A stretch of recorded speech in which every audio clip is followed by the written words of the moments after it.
regional initiatives in order. And there are concerns about some retribution in some of the Somali refugee camps, and maybe you could talk a little bit about that. Thank you. No, well, we had this very unfortunate incident that took place recently, the attack on the Westgate shopping mall.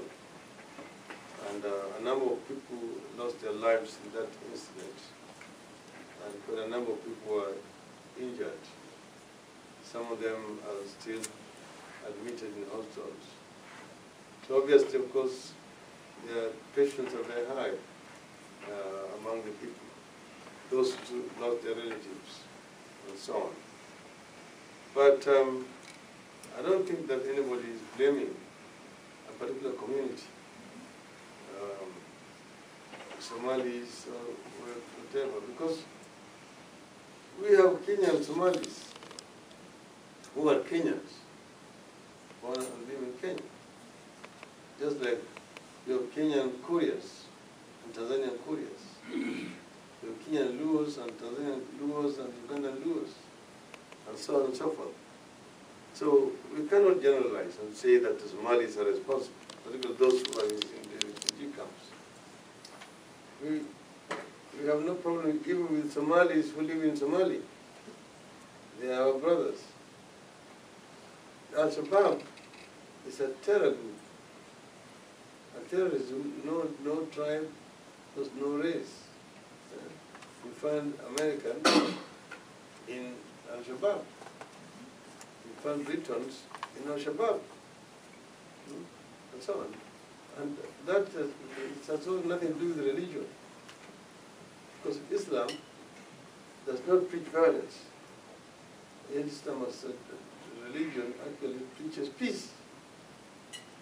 But these people, of course, use the Quran basically as a cover, as a way of trying to indoctrinate the unfortunate youth.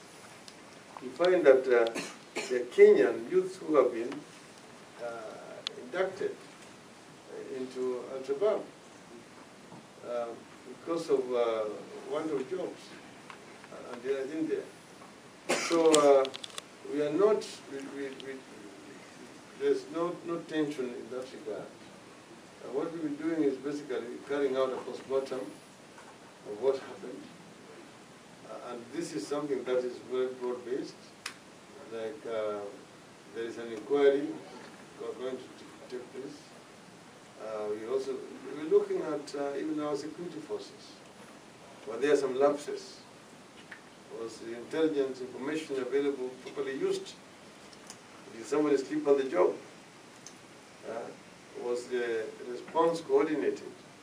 Or were there lapses which might have cost more lives than saved? So these are some of the things that we are dealing with right now. But generally, I just want to tell you, no, we're not directing our anger at the Somali refugees. Of course, there's been a talk of some refugees should now go back home. This is natural, this is normal, because we are having the biggest refugee camp in the world, in the Dab. And in many parts of Somalia now, life has gone back to normal because of the involvement of AU, African Union troops there. So we are saying that we should now gradually begin to prepare to repatriate some of these people back home, so that instead of them being refugees outside, it would be IDPs inside Somalia. That's all that we're saying.